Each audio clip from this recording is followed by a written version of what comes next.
muito bem-vindos, meus amigos, a esse novo formato de vídeo aqui no canal. Eu vou fazer um react sobre o último episódio do Tributex. Para quem não me conhece, eu sou o Douglas Stelletti Aires Domingues, advogado tributarista, e conduzo o Tributex, que é um podcast sobre direito tributário, por enquanto só em formato de áudio, por enquanto até hoje, porque agora vocês aqui do YouTube vão ter sempre esse react do último episódio. Então, numa semana vai ao ar o episódio em áudio, no YouTube e em outras plataformas como Spotify, Apple Music, Deezer. E na semana seguinte eu vou fazer esse react do episódio em que eu consigo comentar eventuais novidades sobre os temas que eu trouxe ali. E também vai ser um formato, eu acho que mais legal aqui para o YouTube, porque vocês vão ver o meu rostinho ali e eu vou poder complementar, claro, tudo que eu porventura deixei de falar, ou tudo que aqui, quando eu estiver ouvindo o meu próprio podcast, eu lembrar e puder trazer aqui para vocês. Como é o primeiro episódio, o Tributex, para quem não sabe, ele é um podcast sobre direito tributário que foi pensado por mim justamente para que eu tenha essa oportunidade de conversar com pessoas fora da minha rede de amigos sobre direito tributário. Eu advogo na área há mais de 10 anos, estou sempre me atualizando e gosto de repercutir as notícias da semana, jurisprudência. Não só é o meu trabalho, mas é algo que eu gosto realmente, então é por isso que o Tributex ele foi criado, né? Tributex, que vem da tribo do Tex. A junção vem então Tributex. E uma curiosidade, essa logo do Tributex ela foi criada por inteligência artificial, assim como a música que a gente vai ouvir no início e no final do episódio. Então vamos lá para esse react. Vamos lá. Tributex é o Tributex, Tributex.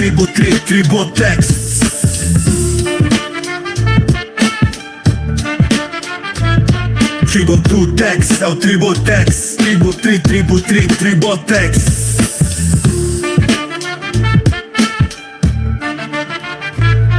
Sejam muito bem-vindos a mais um episódio do Tributex, mais uma segunda-feira, iniciando com o direito tributário. Que alegria! Agora uma curiosidade aqui, né? Não sei se vocês repararam que no final da música tem um no final. Por quê? Porque quando eu fiz essa música, essa batida através de um aplicativo que gera músicas pela inteligência artificial, obviamente que eu utilizei a versão gratuita para fazer o teste. Aí eu tinha 1 ou 2 créditos para fazer a música e logo na primeira tentativa ali deu certo, saiu essa versão do Tributex que eu gostei bastante, só que eu não sei se era porque era a versão gratuita, no final da batida ela dá uma quebrada, né? Então falta esse aí foi legal porque eu encaixei o aí já iniciando o episódio, achei que ficou ali fluida a questão, né? Eu gostei, vocês gostaram? Diz aí. E para quem assistiu o primeiro episódio da temporada agora de 2025, que foi o 25º episódio, viu que no final eu fiz um assovio no final dessa batida para fazer alusão à reforma tributária, encaixei ali com uma piada sobre a reforma tributária que está sendo votada aí no Congresso, que a gente está tendo ainda a publicação das leis complementares, mas quem não teve a oportunidade de assistir o 25º episódio, vale a pena. Aí tem essa curiosidade no início, que ao invés do no final, tem o assovio e a explicação do porquê depois. Vale a pena.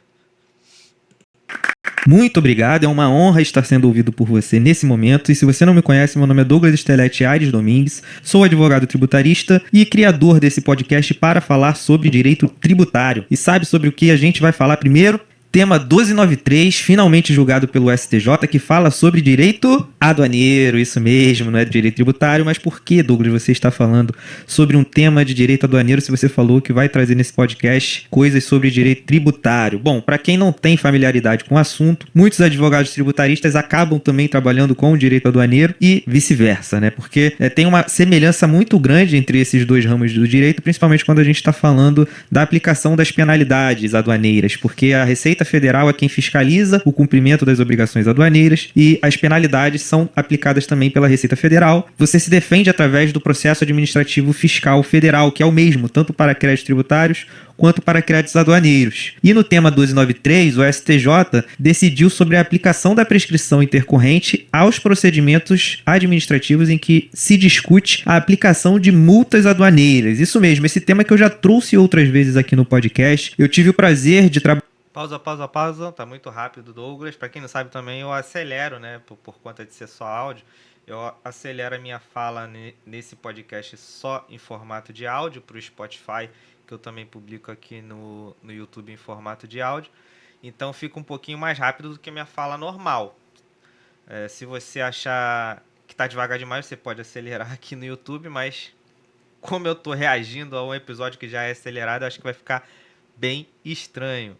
Mas uma pausa nesse tema aqui, 1293, que eu já trouxe em outros episódios, a questão da prescrição intercorrente administrativa, só para vocês visualizarem melhor o que estava sendo discutido ali, eu vou mostrar o que diz a lei 1293 sobre 9873, perdão, 1293 é o tema. A lei 9873 é que traz a regulamentação da prescrição intercorrente administrativa.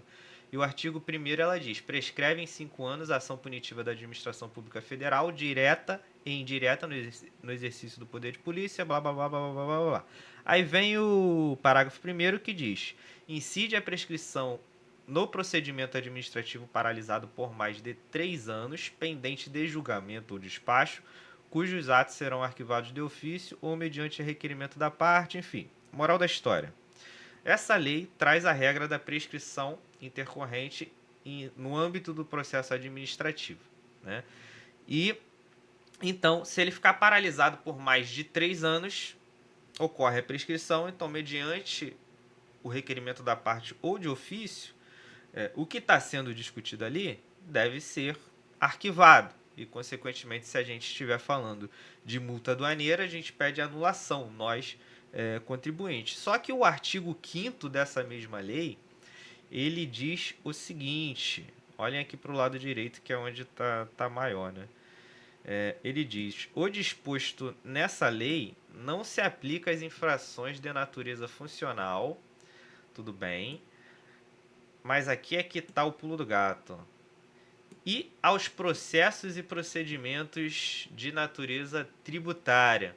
Então, o que chegou ao STJ? Nós levamos ao STJ a questão relacionada às multas aduaneiras, porque o nosso entendimento e o do STJ, felizmente, é de que as multas aduaneiras não ostentam natureza tributária. Portanto, essa exceção do artigo 5º não se aplicaria às multas aduaneiras, aos processos administrativos em que se discutem a aplicação de multas aduaneiras. Logo, a prescrição intercorrente administrativa, caso o processo permaneça paralisado por mais de 3 anos, deve ser aplicada para anular essas penalidades. No âmbito do CARF, a gente tem a súmula 11 que diz: não se aplica a prescrição intercorrente no processo administrativo fiscal. Por quê? A redação aqui do artigo 5º, primeiro que lá no âmbito do CARF, esses julgamentos que originaram a súmula 11, eles analisaram a obrigação tributária em si, né? A gente já questionava a aplicação dessa súmula 11 por isso.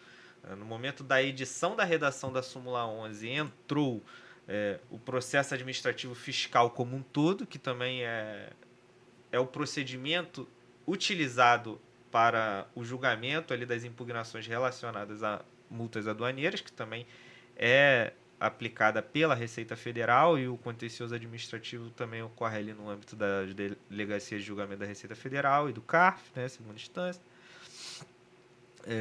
Então, eles fizeram constar que não se aplicaria ao processo administrativo fiscal como um todo, embora os processos que geraram a edição dessa súmula fossem processos discutindo questões tributárias. E isso ficou vigente aí por muito tempo, está vigente até hoje, né, porque a súmula ainda não foi revogada.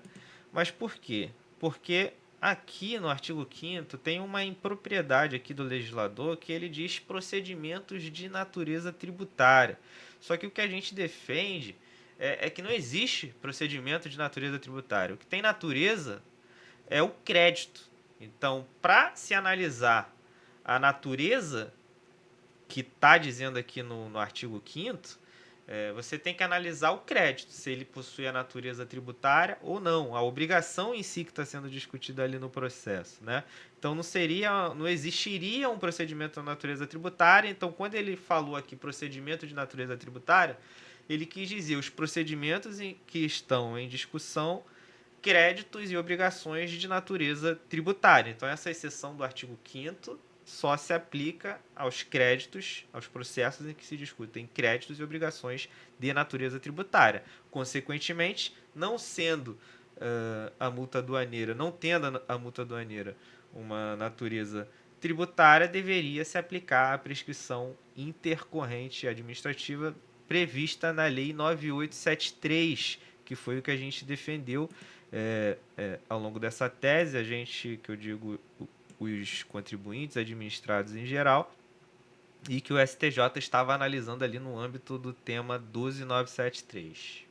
Trabalhar no leading case julgado pela primeira turma do STJ, ou seja, primeiro recurso especial analisado pelo STJ, que foi esse leading case da primeira turma. Eu tive prazer de trabalhar com os meus colegas do Dicieiro Advogados. Embora tivesse precedentes, tanto da primeira turma quanto da segunda turma, favoráveis aos administrados, aos contribuintes, aqueles que sofriam a aplicação das penalidades, a gente ainda tinha um pouco de receio sobre qual seria a decisão da primeira sessão, porque tivemos julgados recentes em que o STJ mudou o seu posicionamento, que também era um posicionamento pacífico nas duas turmas. Um exemplo, o caso do ICMS, da TUS da TUS, da base de cálculo do ICMS. O STJ tinha as duas turmas apontando para uma tese favorável aos contribuintes, mas no julgamento, na pacificação do tema, em recurso repetitivo, entendeu de forma contrária. Então a gente tinha sim o receio de que pudesse ter alguma coisa diferente, embora os precedentes desse caso de prescrição intercorrente sejam muito recentes, e ainda bem que não tivemos nenhuma surpresa.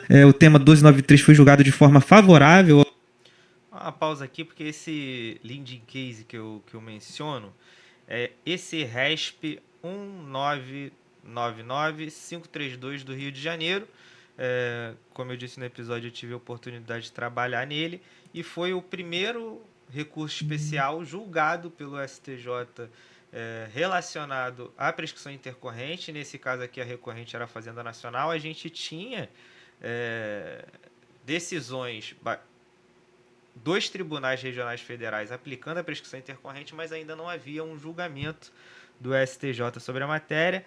E nesse caso aqui, veja que a Fazenda Nacional entrou com o recurso especial, o STJ ele aceitou o recurso especial para analisar ali a questão da prescrição intercorrente. Muitas vezes o recurso ele não era admitido por conta da súmula 7, e muito tempo ficou assim até que esse recurso aqui foi admitido e julgado. Felizmente, em um voto brilhante, a ministra Regina Helena, ela não só julgou essa questão, como ela trouxe realmente um voto doutrinário, porque ali põe as diferenças do direito tributário e do direito aduaneiro, ela separa a obrigação tributária quando deve ser interpretado como uma obrigação tributária e quando deve ser interpretada como uma obrigação meramente administrativa, ou seja, que não ostenta a natureza tributária. E para concluir que a multa aduaneira que estava sendo analisada ali do artigo 107, inciso 4, do Decreto-Lei 3766 não ostentava a natureza tributária. Então, esse julgamento ele vai ser muito importante, não só do ponto de vista da tese para os contribuintes, mas como com certeza vai ter um salto na doutrina sobre o direito aduaneiro, porque agora a Fazenda vai querer diferenciar o que é uma obrigação aduaneira, o que é uma obrigação tributária.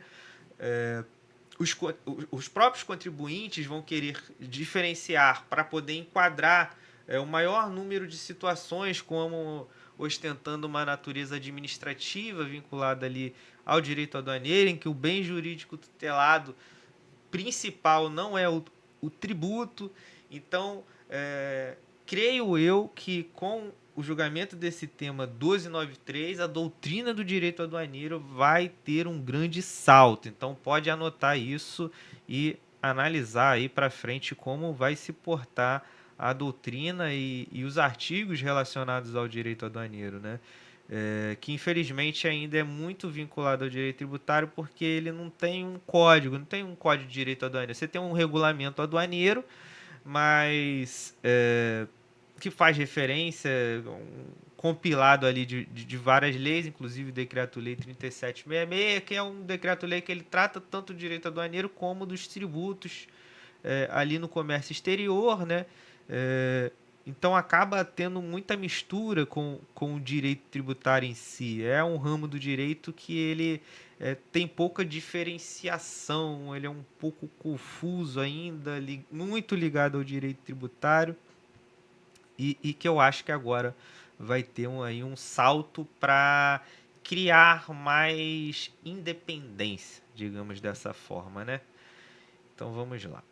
Aos contribuintes, foi um julgamento bem rápido, porque o STJ acabou de reconhecer essa matéria para fins de julgamento com essa eficácia vinculante, ou seja, que vai vincular todos os tribunais, inclusive o CARF, que deve reanalisar a súmula 11 do CARF. A gente já tem notícia de que algumas turmas estão sobrestando os processos administrativos em que se discutem multas aduaneiras para aguardar o trânsito julgado da decisão proferida nesse tema. No tema foi analisada a multa aduaneira prevista no artigo 107, inciso 4, a linha E do Decreto-Lei 3766, mas a tese que ficou fixada foi a seguinte: incide a prescrição intercorrente prevista no artigo 1º, parágrafo 1º da Lei 9873 de 99, quando paralisado o processo administrativo de apuração de infrações aduaneiras de natureza não tributária por mais de 3 anos. Ou seja, aqui o STJ precisou fazer a análise do que era uma infração aduaneira, do que era uma infração tributária, a natureza da obrigação, que era uma obrigação aduaneira, o que era uma obrigação tributária, o que apenas demonstra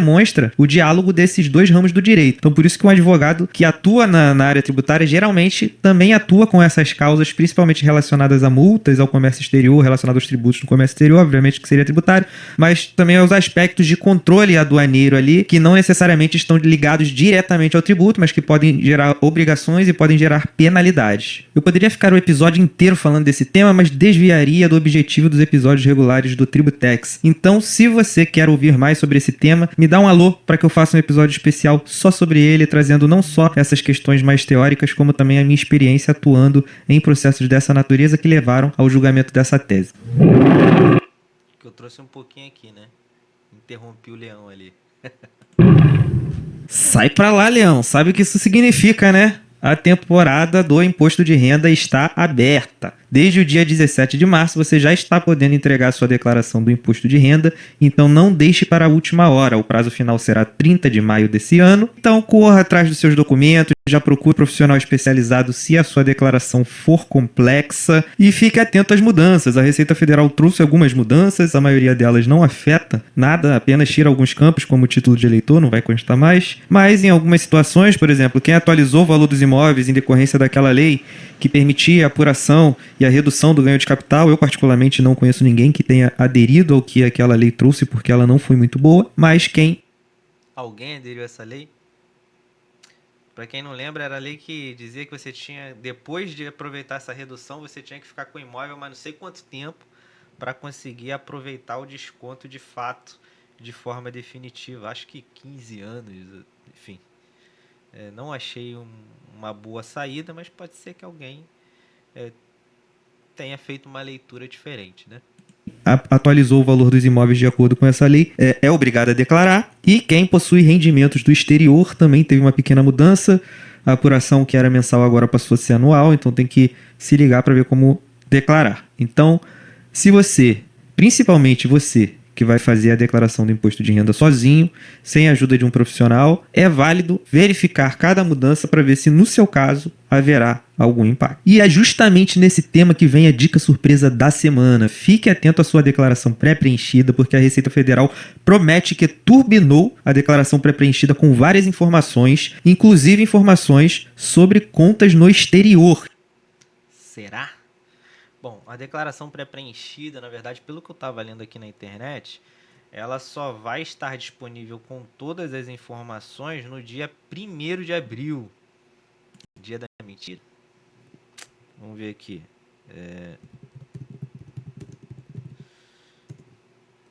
Declaração pré-preenchida.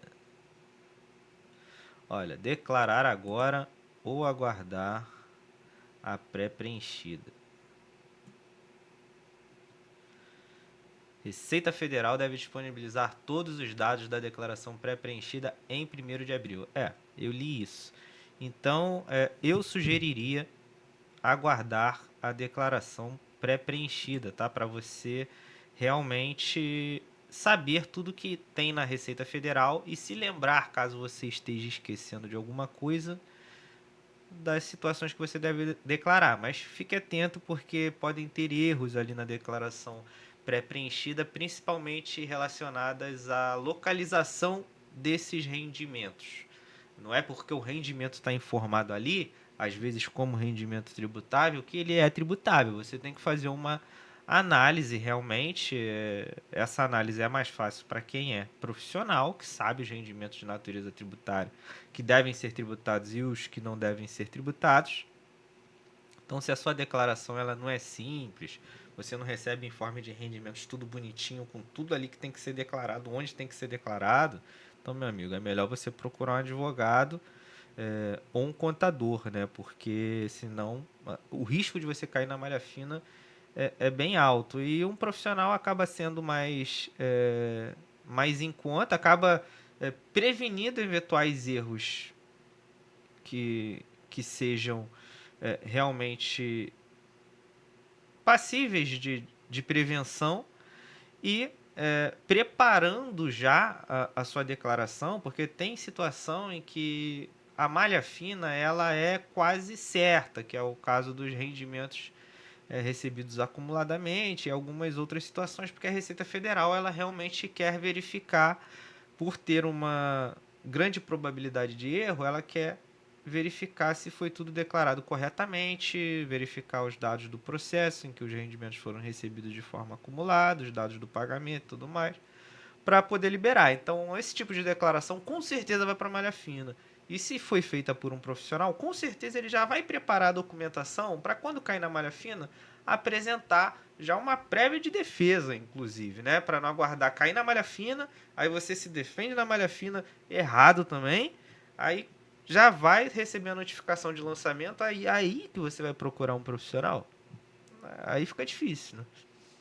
Isso mesmo, se você tem conta no exterior, a Receita Federal disse que vai passar a informar na declaração pré-preenchida. Será que ela tem essa informação? Para você saber, é só verificar a sua declaração pré-preenchida. Então, mesmo que você não tenha o costume de utilizar a declaração pré-preenchida para fazer a sua, mesmo que você utilize o programa e não puxe a pré-preenchida, faça esse exercício prévio para você saber já o que já está na base de dados da Receita Federal. Até para que você não esqueça de declarar nenhum tipo de rendimentos e não venha com isso a correr risco de incorrer em multas e graves penalidades e cobrança do tributo por omissão de receitas. Ainda na temática do imposto de renda, só um adendo aqui, né, que eu já trouxe em outros episódios, a questão de você também poder olhar o ECAC para ver o que foi informado sobre seus rendimentos, né? Aqui eu estou no ambiente do ECAC, um ambiente controlado, que você faz o acesso pelo eGov.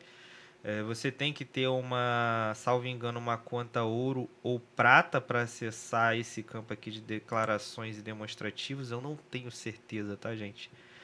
Me corrijam se eu estiver errado, mas você clicando aqui em declarações e demonstrativos, vindo em consulta rendimentos informados por fontes pagadoras, você vai ver aqui pelo ano calendário a minha declaração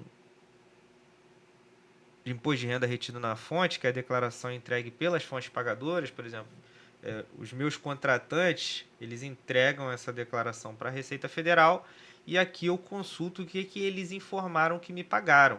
Eu não vou clicar aqui em consultar para vocês não verem os meus rendimentos, obviamente, mas como a gente está em 2025, a declaração que a gente está fazendo é referente aos rendimentos do ano calendário de 2024.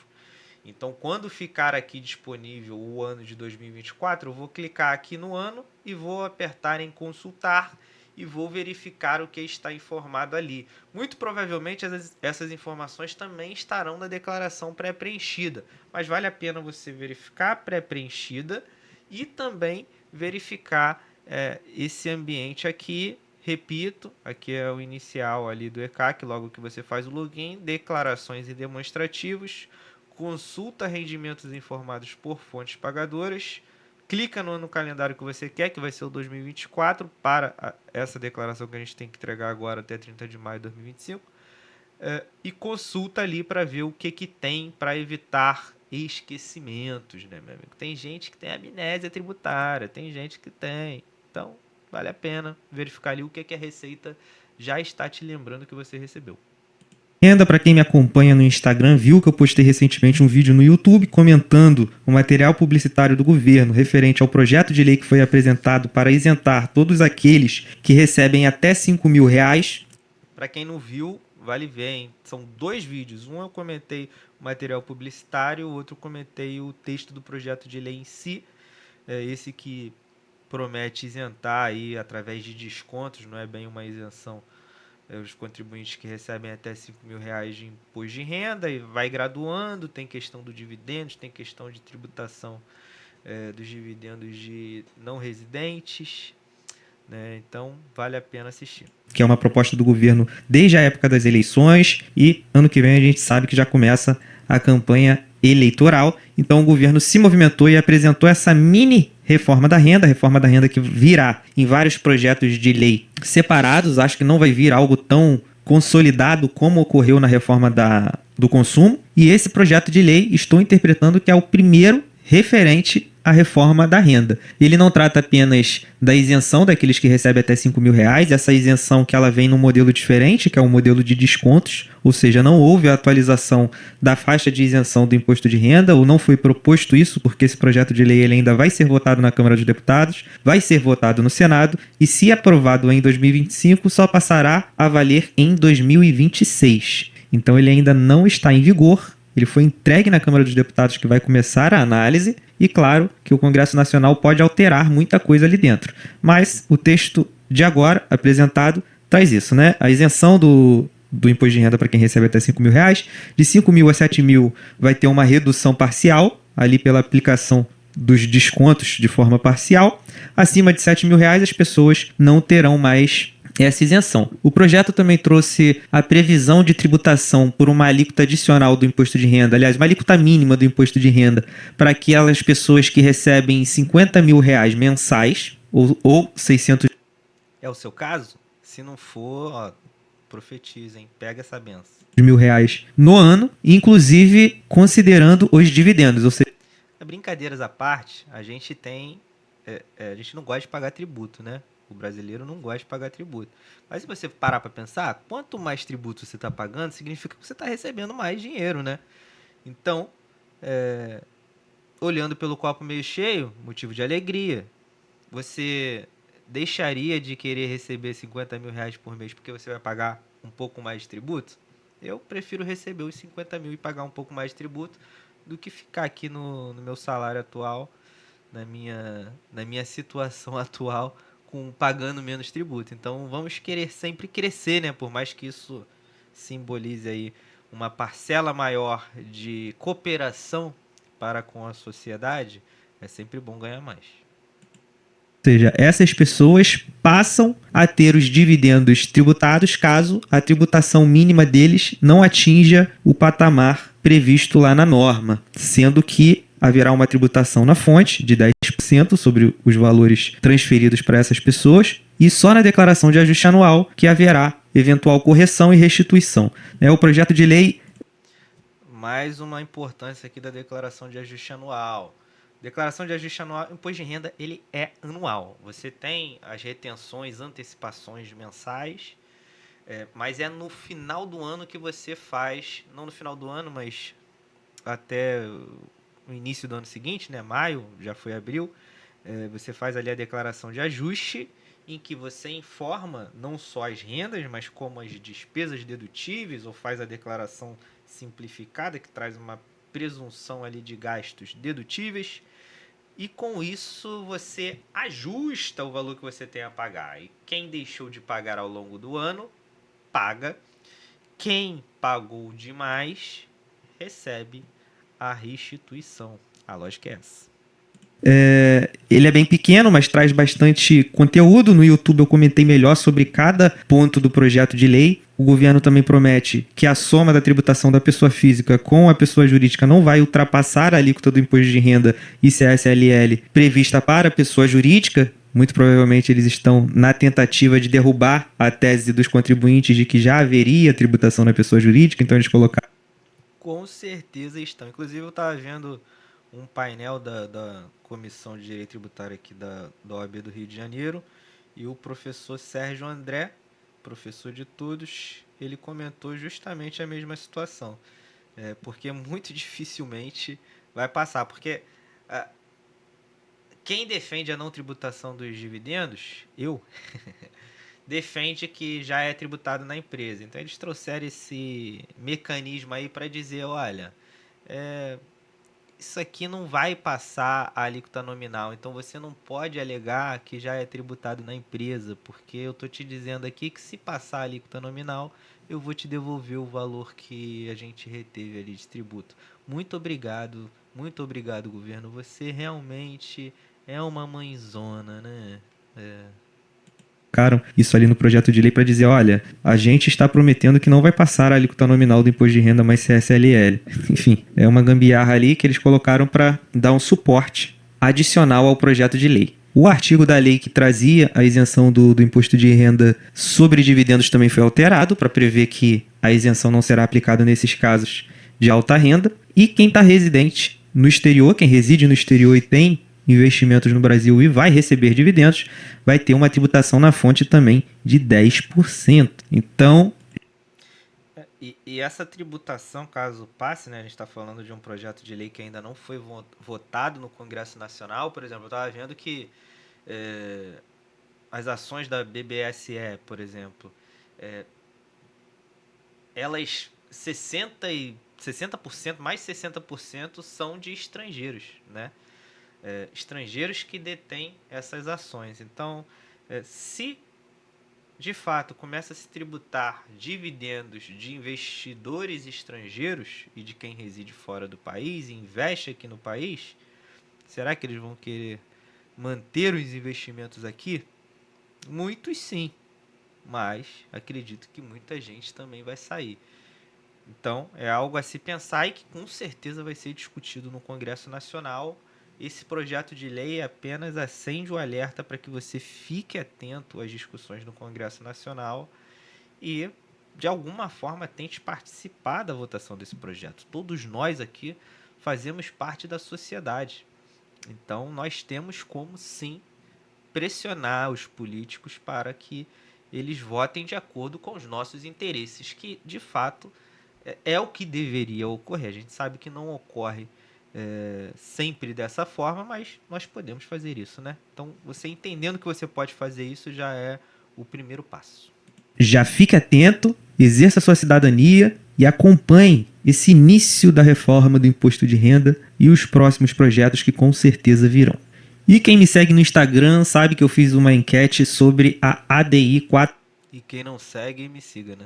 4927. Nessa ADI, a OAB estava questionando os limites com despesa de educação impostos para fins de dedução do imposto de renda. A enquete era para saber se os meus seguidores conheciam a tese, se conheciam e estavam confiantes, e se conheciam e não estavam confiantes em uma decisão favorável aos contribuintes.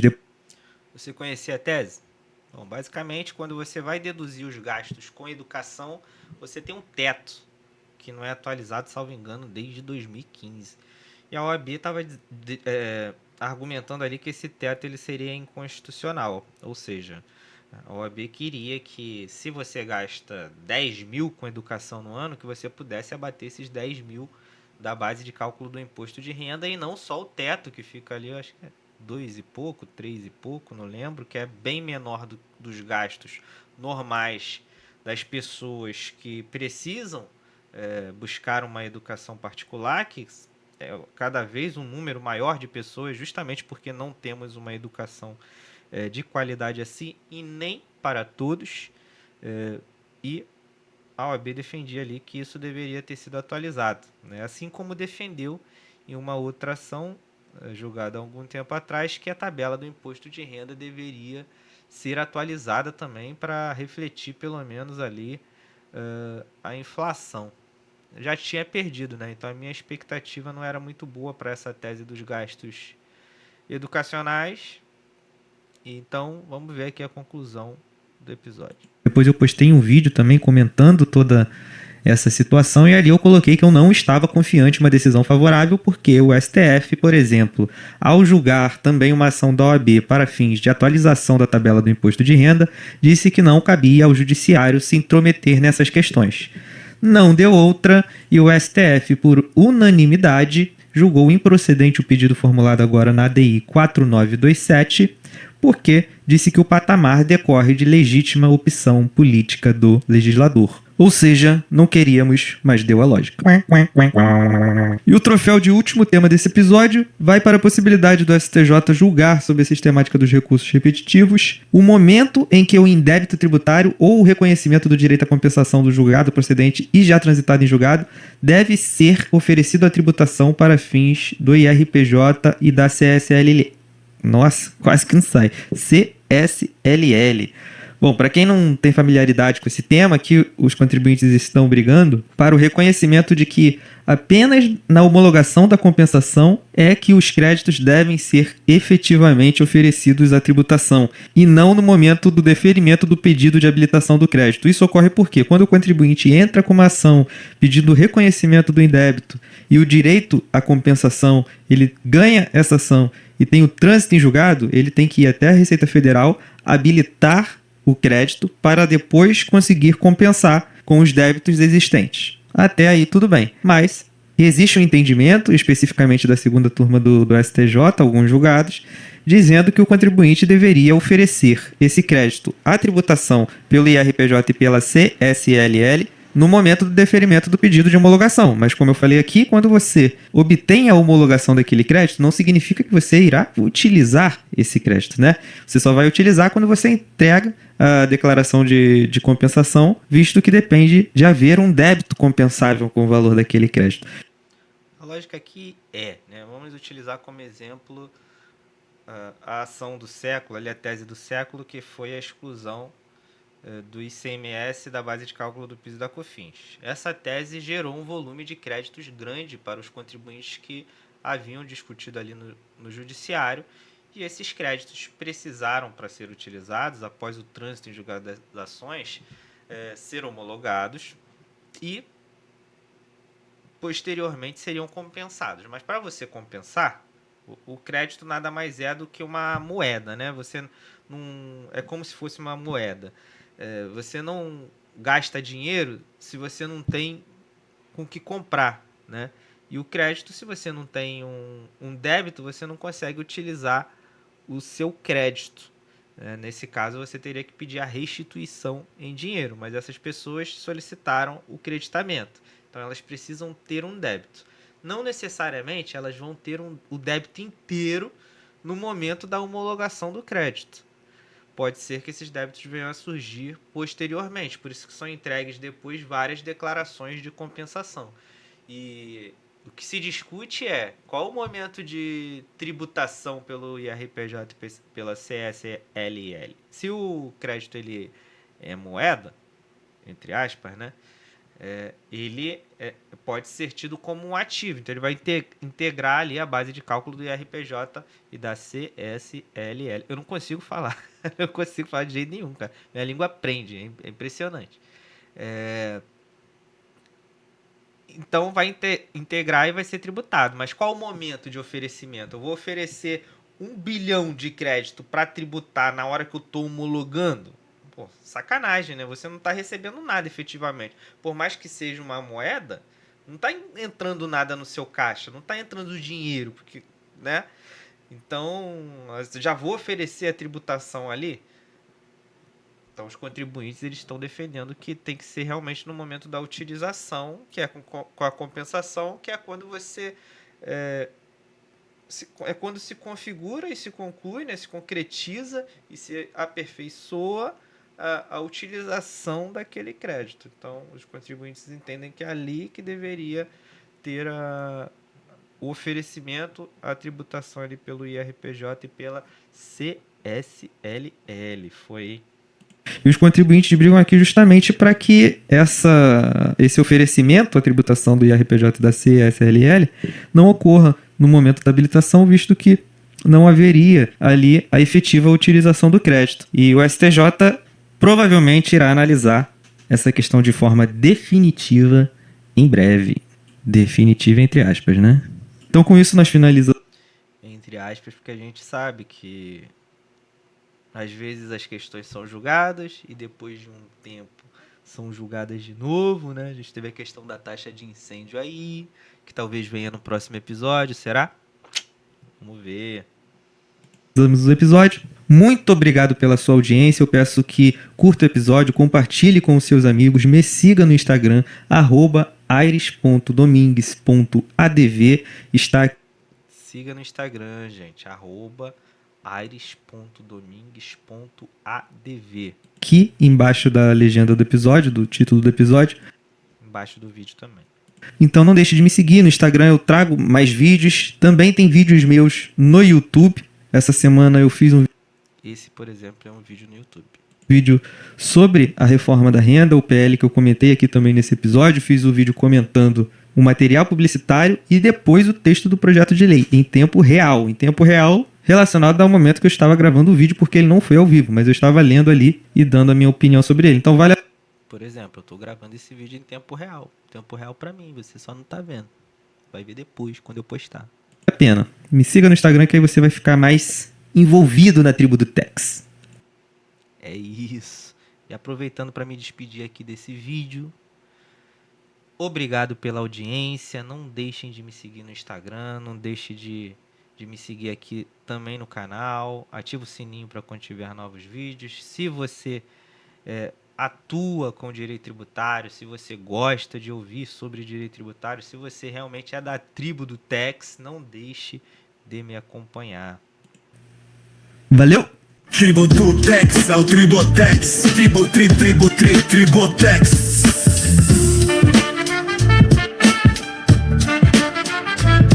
Tributex é o Tributex. Tributex.